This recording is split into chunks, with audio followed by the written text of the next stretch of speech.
Very good evening once again, and today I am going to conduct an English grammar class. आज की class English grammar की होने वाली है और वो एक्सरसाइज वर्ड फॉर्मेशन की है। लास्ट क्लास भी आपकी वर्ड फॉर्मेशन की हुई थी, आप लोगों को पता है, बेहतर समझ गए ना। ये वाली क्लास भी आपकी वर्ड फॉर्मेशन की है। और वर्ड फॉर्मेशन मैं फिर से एक बार रिपीट कर दूं कि वर्ड फॉर्मेशन है क्या। वर्ड फॉर्मेशन की अगर हम लोग बात करें तो वर्ड को फॉर्म करना, word plus form is equal to word formation. Simple. इसी तरीके से एक और नया वर्ड है, sentence plus form is equal to sentence formation. अभी आज की डेट में हम लोग वर्ड फॉर्मेशन करेंगे एंड देन अगली क्लास में सेंटेंस फॉर्मेशन करेंगे। आपके सामने अभी कुछ फिल इन द ब्लैंक्स आने वाले हैं। क्या आने वाले हैं? कुछ फिल इन द ब्लैंक्स आने वाले हैं। आप देखिएगा कुछ वर्ड्स आपको मिलेंगे। मेरी बात समझ गए भाई? ऑडियो जिसका भी चल रहा है म्यूट कर लीजिए जरा प्लीज। हाँ ठीक है, चलो। जैसे कुछ वर्ड्स आपको मिलेंगे, एक फिल इन द ब्लैंक्स है और 3 ऑप्शन मिलेंगे आपको। और वो तीनों जो वर्ड होंगे वो तीनों वर्ड मिलते जुलते होंगे। तो एक्चुअली वो सेंटेंस कौन से वर्ड से बनेगा, इसी को हम लोग वर्ड फॉर्मेशन कहते हैं। समझ गए? तो जरा देखते हैं एक्सरसाइज है क्या आपके सामने। Very nice. सबसे पहली बात तो कोई क्वेश्चन पढ़िए जरा अपनी मधुर आवाज में, कोई क्वेश्चन पढ़िए जरा। हाँ, Fill in the blanks with the appropriate form of. अरे रुक जाओ, ऐसा लगा कि कोई जंग लड़ने आया है। हाँ रविशा पढ़ो जरा। हाँ, Fill in the blanks with the appropriate form of the word. We have known each other since our dash अरे childhood. एक सेकेंड, आप से आंसर नहीं पूछा, विलियम शेक्सपियर मत बनिए। और बाकी स्टूडेंट्स आ जाइए पिक्चर में जरा फटाफट। अब childhood option x, option A. Okay, excellent, बहुत ही बढ़िया। जरा ध्यान दिया करिए, 2 मोबाइल फोन अगर होंगे आमने सामने तो आवाज हद से ज्यादा गूंजेगी, समझे ना। तो थोड़े तरीके समझ लीजिए जूम के। लेकिन बहुत अच्छा लगा, आधी से ज्यादा क्लास ने चिल्ला के पहला ऑप्शन बोला चाइल्डहुड। अब जरा देखते हैं कि कौन सा ऑप्शन सही है, कौन सा ऑप्शन सही नहीं है। रुके रहिए जरा। We have known each other since are, ये देखिए जरा, इसी को वर्ड फॉर्मेशन कहते हैं। सोचिए, ये जो वर्ड है चाइल्डहुड, बहुत ध्यान से लिखते चलिए। जो लोग नोट्स बना रहे हैं उनके लिए मैं आपको बताना चाहूंगा, लिखते चलिए। चाइल्डहुड को हम लोग कहते हैं एब्स्ट्रैक्ट नाउन। और आपने आंसर भरा यहां पर चाइल्डहुड। चलिए, और आंसर सही भी है। लेकिन मैं नोट्स अगर आपको लिखा रहा हूं तो मेरा फर्ज बनता है कि मैं बाकी भी ऑप्शन आपको बता दूं कि क्या है। ठीक है, तो चलिए जरा। चाइल्डहुड मैंने आपको बताया क्या है, एब्स्ट्रैक्ट नाउन है। चाइल्ड लाइक, अब ये क्या हुआ? चाइल्ड लाइक ये क्रिया हो गई, वर्ब। जब हम लोग बोलते हैं कि वो चाइल्ड लाइक मतलब बच्चे की तरह बिहेव करता रहा, मतलब बिहेव करता रहा, तो ये क्रिया हो गई मेरे बच्चों। क्या हो गई? क्रिया, ये वर्ब हो गई। और चाइल्डिश का मतलब यहां पर विशेषण हो गया, एडजेक्टिव हो गया। क्यों? क्योंकि अगर हम लोग बोलते हैं कि सर उसका बर्ताव मैंने देखा है, बचपना है उसके अंदर, मतलब वो चाइल्डिश है, तो ये हो गई नाउन की विशेषता, describing the quality of noun. ये हो गया आपका एडजेक्टिव। सोचिए, इसी को ही वर्ड फॉर्मेशन कहते हैं। सारे वर्ड्स में चाइल्ड लगा हुआ है। अगर हुड लगा तो वो नाउन हो गया, अगर लाइक लगा तो वो वर्ब हो गया। क्या बात है? और अगर इश लगा तो वो एडजेक्टिव हो गया। अब आप समझ रहे हैं कि वर्ड फॉर्मेशन क्या होता है। ये तीनों वर्ड्स को मैं कहीं ना कहीं यहां अप्लाई कर सकता हूं, थोड़ा बहुत सेंटेंस बदल के। लेकिन यहां का ऑप्शन, अभी सही वाला जो ऑप्शन है वो है चाइल्डहुड मेरे बच्चों। ठीक है, वो है चाइल्डहुड। चलिए जरा दूसरे क्वेश्चन पे आते हैं। अभी चिल्लाइएगा ना, पहले आराम से पढ़िए क्वेश्चन को, बहुत आराम से पढ़िए। ये सारी स्लाइड्स आप ही लोग के लिए बनाई गई हैं और सेंटेंस आपके सामने हैं। his hard work dash him to pass his examination. मैं जिसका नाम लूंगा वही भरेगा। हाँ भाई, मैं नाम लेने जा रहा हूं और मैं नाम, हमारे क्लास में आज एक बहुत स्पेशल मेहमान हैं और उनका नाम है उरा। तो उरा जी से मैं ये सवाल पूछूंगा। ये बहुत ही पढ़ाकू बच्चा है, बिल्कुल कम खाता है, बहुत ही ध्यान देता है पढ़ाई में। उरा जी जरा बताइए यहाँ पर आप क्या भरेंगे, बताइए जरा। His hard work dash him to pass his examination. लग रहा है बच्चा खाने में ही व्यस्त है। कोई बात नहीं बेटा, दूसरे लोग आंसर दीजिए। हाँ, अरे किसी ने ए पर, ओ हो, दो ऑप्शन। मेरे बच्चों मजा आ गया, अब मजा आएगा लेक्चर समझाने में। His hard work dash him to pass his examination. अच्छा, उस ये मेहनत, अब देखो कैसे सेंटेंस को पहचानोगे। यहां पर सबसे पहले लिखो मेहनत, ठीक है। पॉजिटिव वर्ड, क्या वर्ड? पॉजिटिव। फिर लिखेंगे हम पास। फिर हम क्या लिखेंगे? हम लिखेंगे पास। अब ये जो रहा पास, इसी पास का मतलब होता है एग्जाम को क्लियर कर जाना। इसको भी हम लिख लेंगे पॉजिटिव वर्ड। बोलो हाँ, मेरी बात समझे? तो हाँ, अब देखो ये पॉजिटिव वर्ड, ये पॉजिटिव वर्ड। अब रुके रहिएगा जरा, क्योंकि जिन लोगों को थोड़ा इंग्लिश कठिन लगती है, ये उन लोगों के लिए मैं एक्सप्लेन करने जा रहा हूं। एबल, एबल का मतलब एक्चुअली होता है एडजेक्टिव। हम लोग बोलते हैं he is able to do the work. हटाइए। एनेबल, एनेबल का मतलब लायक, समझ रहे हैं? और ये जो एनेबल होता है और एनेबल्ड, इसके बीच में अंतर बताओ। एनेबल और एनेबल्ड का मैं बताता हूं। एनेबल कौन से टेंस में? प्रेजेंट। एनेबल्ड, एनेबल्ड कौन? Present. हाँ हाँ, एनेबल्ड। बहुत बढ़िया, ठीक है। अब देखो फर्क क्या है, सबसे बड़ी चीज तो एबल्ड और एनेबल्ड, इन दोनों में अंतर जानना जरूरी है, ठीक है। इन दोनों में his hard work dash him, hard work जो चीज होती है वो होती है इनविजिबल, जो दिखाई ना दे। क्या होती है? जो दिखाई ना दे, इनविजिबल। भाई ऑडियो म्यूट कर लो भाई।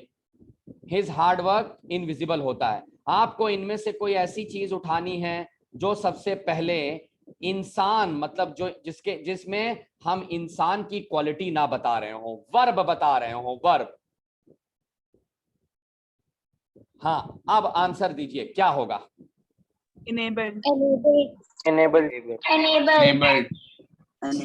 Absolutely correct, enabled. उसकी मेहनत ने उसको एग्जाम पास कराने के लायक किया, समझ गए? अगर आप एबल्ड लिख देते बेटा, ये एक नाउन होता है, यहां आपको भरना है क्या? क्रिया। और याद रखना क्रिया ये रही क्रिया, और ये पास्ट टेंस में सेंटेंस है, तभी यहां पर पास्ट टेंस आया। और ये जो एबल्ड है, लिख लो कहीं, एबल्ड का मतलब होता है काबिल, और डिसेबल्ड का मतलब होता है अपाहिज। एबल्ड का मतलब काबिल और डिसेबल्ड का मतलब होता है अपाहिज। ये हम इंसानों के लिए यूज करते हैं। ये दोनों एडजेक्टिव की कैटेगरी में आ जाएंगे, और हमें क्या भरना था? क्रिया भरनी थी। अब आप समझ गए तो इसको टिक लगा लीजिए, डी वाला ऑप्शन। क्यों? क्योंकि पास्ट टेंस में है ये। वाह, 2 क्वेश्चन हो गए। आते हैं तीसरे क्वेश्चन पर। The manager asked the board members to dash his earlier proposal. वाह वाह वाह वाह वाह, तीनों एक जैसे वर्ड लग रहे हैं। कंसिडर, तीनों में कंसिडर जैसा वर्ड लिखा हुआ है। अब सवाल ये है, रिकंसिडर करें, कंसिडरेशन करें? Sir reconsider. Option A. ओहो ऑप्शन ए, रिकंसिडर। क्या स्पीड है, क्या स्पीड है क्लास की। बहुत अच्छा लग रहा है आप लोग के साथ, बहुत अच्छी बात है। अच्छा, तो मैं यहां पर जरा रिकंसिडर लिखने से पहले मैं इनकी ब्रीफिंग करूंगा। जैसे मान लीजिए कोई बच्चा को डाउट हो रहा है, किसी बच्चे को डाउट लगा और उसको लगा सर क्या करूं, इसमें भी कंसिडर लिखा है, इसमें भी कंसिडर लिखा है और इसमें भी कंसिडर लिखा है। अरे बाप रे, इसी को कहते हैं वर्ड फॉर्मेशन। मेरे बच्चों, इसी को हम लोग वर्ड फॉर्मेशन कहते हैं। अब सवाल यह है कि इनके मीनिंग्स पे चलते हैं। ठीक है, हमको यहां पर चाहिए क्रिया, वर्ब। तो इसमें से आपको जानना जरूरी है कि कौन सा नाउन है, कौन सा एडजेक्टिव है। सबसे पहले उसको हटाना है। तो जरा देखते हैं क्या क्या। कंसिडरेशन नाउन, मेरी बात समझे ना, consideration noun. Considerable again noun. तो रिकंसिडर ये रहा वर्ब। मेरी बात समझ गए, ये रहा आपका वर्ब। ये तो और भी पार्ट्स ऑफ स्पीच हो सकता है कंसिडरेबल का, लेकिन यहां पर मुझको क्रिया चाहिए। मुझको क्रिया मिल गई क्योंकि मैनेजर ने बोर्ड मेंबर से बोला कि उसका प्रपोजल को दोबारा से एक बार देख लो, चेक कर लो। तो जैसे ही वो चेक करेंगे, इसका मतलब वो वर्ब करेंगे, एक्शन करेंगे, क्रिया करेंगे। ये रहा उसका आंसर, रिकंसिडर। क्या रहा आंसर? रिकंसिडर। मेरी बात समझ गए? चलिए जरा आगे चलते हैं। ये लीजिए जरा, चौथा क्वेश्चन आपके सामने, बहुत ही आसान। लेकिन ये कोई शाहरुख खान का डायलॉग नहीं है जो चेन्नई एक्सप्रेस में उसने बोला था, don't under estimate the power of a common man. बिल्कुल वही मिलते जुलते वर्ड। ये देखिए, ये भी calculate, miss calculate, estimate. Estimate का मतलब होता है नाप तोल करना। अब सवाल ये है कि यहां भरेंगे क्या? ओनली अ फूल, केवल एक बेवकूफ, डैश हिज नेट वर्थ। अब अगर हाँ मेरे बच्चे रुको भाई। अरे रे रे रे, मैंने पूछा। बड़े बदतमीज हो यार, भौकाल दिखा रहे हो क्या? इंग्लिश ग्रामर में तेज हो। हम बोल रहे हैं, सेंटेंस सिखा रहे हैं, उसमें पोक दिन मिस कैलकुलेट, गलत। लो, खिल्ली उड़ गई, ली ली ली ली ली। जिसने बोला है ये हटाओ इसको। सुन तो लो बेटा, केवल एक बेवकूफ, इसका मतलब ये नेगेटिव क्वालिटी है। इसका मतलब यहां पर नेगेटिव वर्ड आएगा। मिस कैलकुलेट कतई नहीं आ सकता। लिखो जरा, केवल एक बेवकूफ ही अपने जायदाद को अंडर एस्टिमेट करेगा। Right it down, under estimate.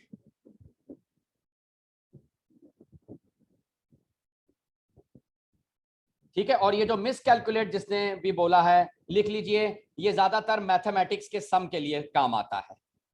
For example, miscalculation of the some.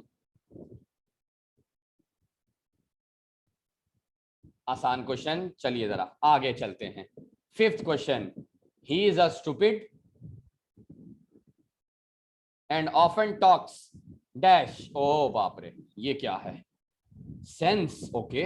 Nonsense भी है, सेंसिबल भी है, नॉन सेंसिबल भी है। ओहो, सारे ऐसे एक जैसे ऑप्शन। तो वर्ड फॉर्मेशन बनाते हैं जरा भाई। वर्ड फॉर्मेशन बनाने जा रहा हूं मैं, और ये आंसर देने के लिए मैं बुलाना चाहूंगा अमेरिका से एक बहुत ही खास स्टूडेंट हमारे बीच में आए हैं, तनु दयाल, सीधा अमेरिका से। हाँ बताइए जरा।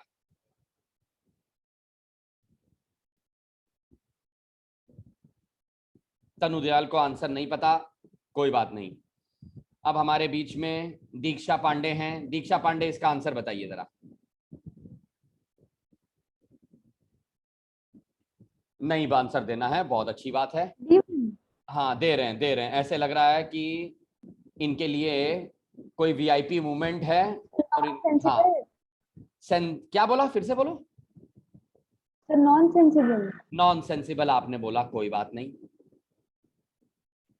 कुछ बच्चे चैट बॉक्स में भी आंसर भेज रहे हैं। जरा आप लोग चैट बॉक्स में भेजिए, जो लोग अपना ऑडियो नहीं चलाना चाहते वो लोग चैट बॉक्स में भेजिए। हाँ, बहाना ना मारिए बीमारी का, चैट बॉक्स में भेजिए फटाफट। चेतन, चेतन आंसर बताओ। Sir nonsense. नॉनसेंस, अच्छा अब रुके रहना जरा है।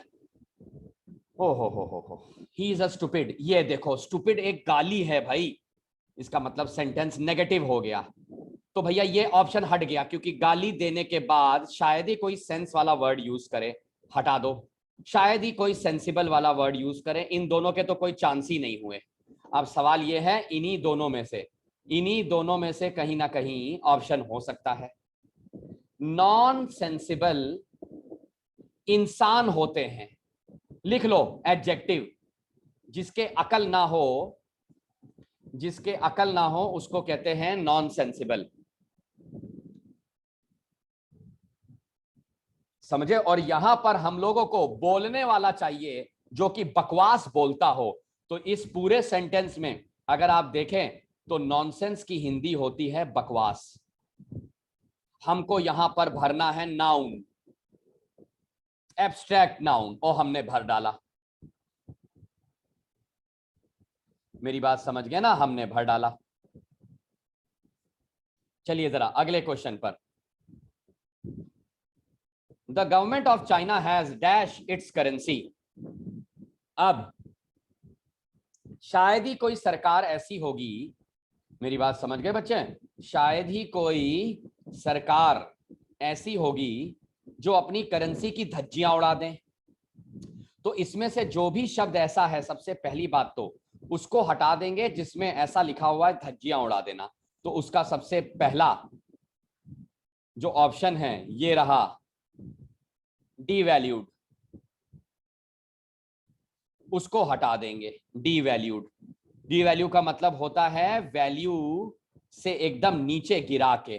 तो ये तो ऑप्शन हट गया। वैसे ग्रामर के हिसाब से आ सकता है, बिल्कुल आ सकता है, लेकिन लॉजिकली आप बात करेंगे तो आंसर क्या होगा? मैंने आंसर दे दिया इनडायरेक्टली, डीवैल्यूड का क्या बात है, क्या बात है, ये बहुत बढ़िया, बहुत अच्छा लगा। वैल्यूड सही आंसर है, क्योंकि कोई भी सरकार अपनी करेंसी को उठाना चाहेगी, उठाने की इंग्लिश यही लिखी है वैल्यूड, समझ गए। अब हम लोग ये देखेंगे कि ये तो हट गया, चलो ठीक है। ये वैल्यूइंग क्या है? वैल्यूइंग लिखो वर्ब है, वो भी कौन से फॉर्म में? ING form of verb, present continuous. अगर हैज की जगह हम इज लगा देते तो ये वैल्यूइंग हो जाता। क्या हो जाता? इसके साथ आईएनजी फॉर्म ऑफ वर्ब आता है, सभी को पता है। अब वैल्यूएबल का मतलब क्या होता है? वैल्यूएबल का मतलब होता है कीमती। क्या बोला मैंने? कीमती। तो क्या हम लोग यहां पर भर सकते हैं the government of China has की? हाँ सुनिए, नो सर। हाँ क्या हम लोग यहां भर सकते हैं? हाँ okay. The government of China has कीमती इट्स करेंसी। ये कैसी बात हो गई? नहीं आ सकता। ठीक है, तो कभी कभी हिंदी का भी सहारा ले लीजिए। तो जरा देखिए 7वां क्वेश्चन क्या है। पेरेंट्स के ऊपर क्वेश्चन है, कुछ पेरेंट्स के ऊपर क्वेश्चन है, तो जरा मोटिवेशनल लेक्चर हो जाए अगर कुछ पेरेंट्स सुन रहे हैं, समझ रहे हैं। तो जो पेरेंट्स थोड़े परेशान हैं अपने बच्चों से, एक बार अगर आप पेरेंट्स अगर मुझे सुन पा रहे हैं, क्योंकि कुछ पेरेंट्स भी हैं। रणदीप मैम, क्या आप हैं मेरे रूम में? रणदीप मैम, अच्छा, thank you so much, thank you so much ma'am, thank you so much. तो कुछ पेरेंट्स भी मेरे क्लासेस करते हैं, कुछ बच्चों के पीछे से पेरेंट्स इस क्लासेस को सुनते हैं, बहुत अच्छा लगता है, स्पीकिंग में शामिल होते हैं। तो एक मोटिवेशनल थॉट ये है कि हमेशा याद रखिएगा, मेरी नज़र में पेरेंट्स को ओवर स्ट्रिक्ट होना चाहिए बच्चों। अगर पेरेंट्स बहुत ही ज़्यादा ओवर स्ट्रिक्ट हैं तो समझ लो बच्चों की ज़बान गलती से भी चल नहीं सकती, केवल आंखों का इशारा ही काफी है, वरना बच्चे आपको उंगलियों पे नचाने शुरू कर देंगे। आगे चलते हैं जरा। 7वां क्वेश्चन, थोड़ा मन को तसल्ली मिल गई। Parents should not dash their childrens mistakes. चलिए भैया, जिसको फ्रेज ओवरलुक। अरे वाह वाह वाह वाह वाह वाह वाह वाह वाह वाह, रुके रहो जरा, रुके रहो। ये क्या बोल दिया, parents should not dash their childrens mistake. इसका मतलब अपने बच्चों की गलती पर पर्दा नहीं डालना चाहिए। इसका कोई लेना देना नहीं कि मैं आप लोगों को बताऊं वर्ब एडजेक्टिव, ये फ्रेज है और वर्ब भी है। ये दोनों दो वर्ड हो गए, फ्रेजल हो गए। ओवरलुक का मतलब हिंदी में होता है नजरअंदाज, या जिसको हम लोग कहते हैं निग्लेक्ट। लिख लो जरा, इसका मीनिंग लिख लीजिए, निग्लेक्ट। अबे भाई लुक तो हो ही नहीं सकता, लुक का तो मतलब होता है देखना, समझे ना। और लुक ओवर का मतलब होता है दूरदृष्टि, हो ही नहीं सकता यहां भर जाए। ओवरलुक एक फ्रेज भी है और वर्ब भी है, ये लीजिए भर दिया गया। 7वां क्वेश्चन हो गया, बहुत अच्छी बात। ये लीजिए 8वां question, he was absent because, अरे ये क्या दे दिया मैंने, ओहो हो, सबसे आसान। लेकिन हाँ, लेकिन आप देख रहे हैं। हाँ, अब सवाल ये है, रुकिए, आपको एक चीज आज सिखाने जा रहा हूं। आप कहेंगे सर बिल्कुल। अच्छा ये बताओ, अगर मैं वेल लिख दूं तो क्या ग्रामर के माध्यम से ये सेंटेंस गलत हो जाएगा कि सही रहेगा, बताओ। नो सर, ऊपर एब्सेंट नेगेटिव है सर, और यहाँ पे वेल पॉजिटिव हो जाएगा। ना तुम बेवकूफ हो। ग्रामर के हिसाब से सही होगा। हाँ, ग्रामर के हिसाब से सही है, ये तुम्हारा लॉजिक बोल रहा है। अरे वाह, कौन बोल रहा है भैया कि ग्रामर गलत है यहाँ? मेरा मन। कई ऐसे बच्चे हैं जो सुबह मम्मी के सामने पेट का नाटक करेंगे, दर्द हो रहा है, और जस्ट 1 घंटे बाद स्कूल के निकलने के बाद बल्ले बल्ले करने लगेंगे। तो ऐसे बच्चों के लिए सेंटेंस लिखा हुआ, ही was absent because he was well. लेकिन ग्रामर आपको लॉजिक, सेंसिबल चीजें सिखाता है।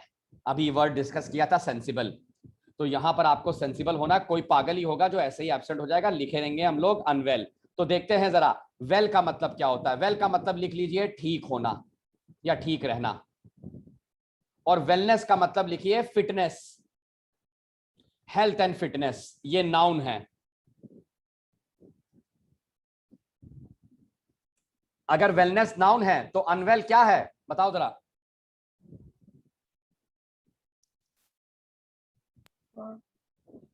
वाह वाह भाई, यही सीख रहे हो।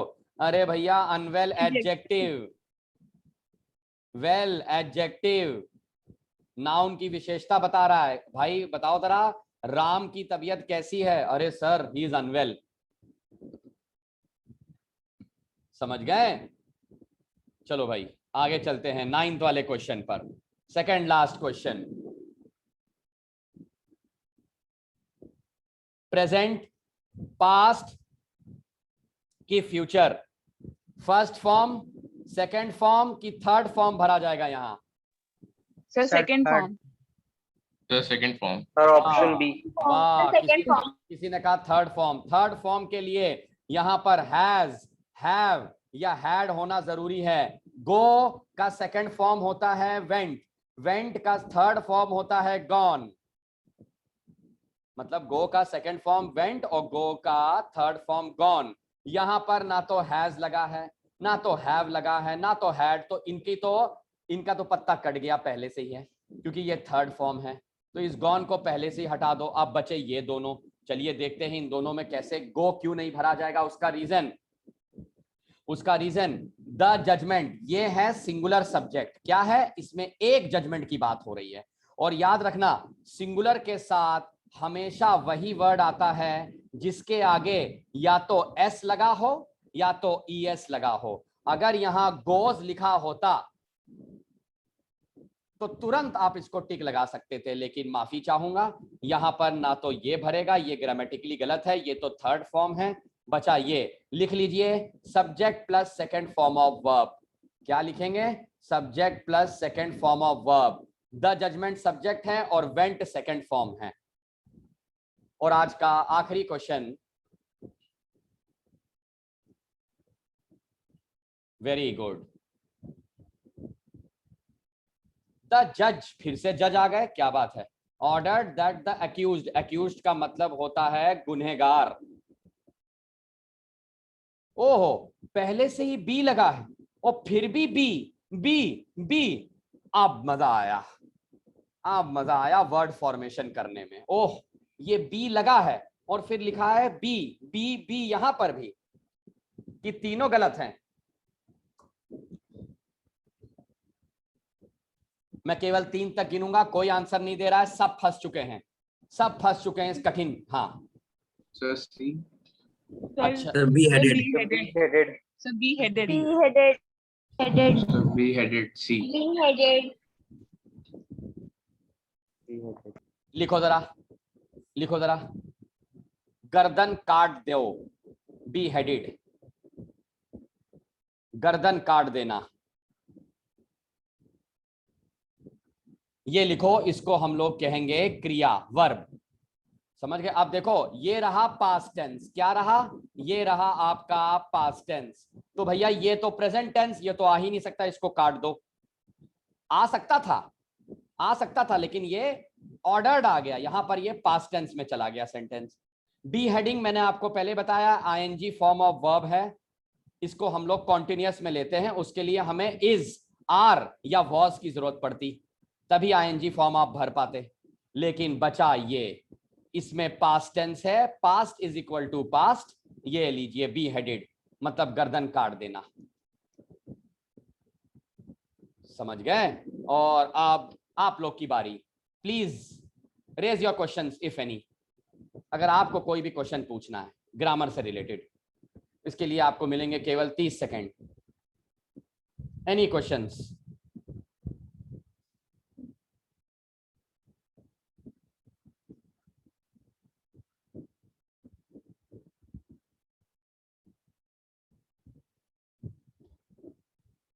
ओके क्लास, अब आ जाते हैं कल की एक्टिविटी के लिए। हाँ बोलो बोलो, किसी ने पूछा, लेकिन बहुत देर में पूछा, बोलो। नहीं पूछना, कोई बात नहीं।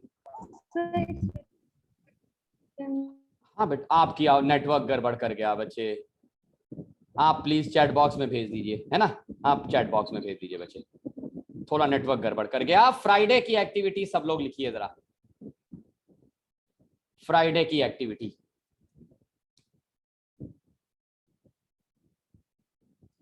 फ्राइडे मतलब कल स्पीकिंग की एक्टिविटी होगी।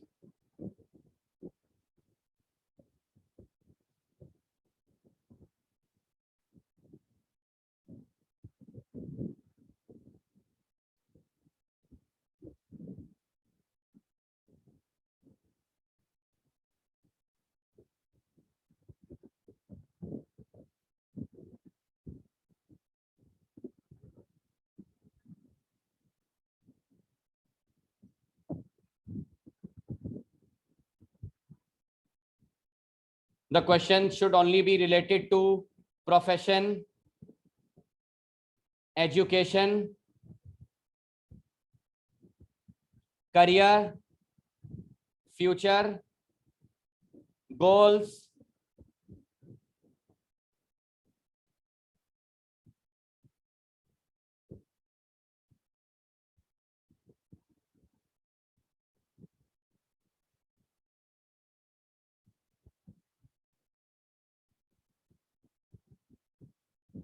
Okay class. सो मैं अभी रविशा आपको आंसर भेज दूंगा, आपका क्वेश्चन मुझे मिल गया है। ये रहे 5 इंटरव्यू क्वेश्चंस, कल आपको प्रिपेयर करके 4:30 PM पर, 4:30 PM पर सारे बच्चे लॉगिन करेंगे और आपके पास इंटरव्यू के क्वेश्चंस रेडी रहने चाहिए, ठीक है। कल आप लोग यही इंटरव्यू क्वेश्चंस आप मेरे से पूछेंगे, देखिएगा क्या सॉलिड लेक्चर होने वाला है। Thank you so much class. Bye bye. God bless you all. Take care. Thank you, sir. Good day. Thank you, sir. Have a nice day. Oh, bye bye bye bye bye bye bye bye bye bye.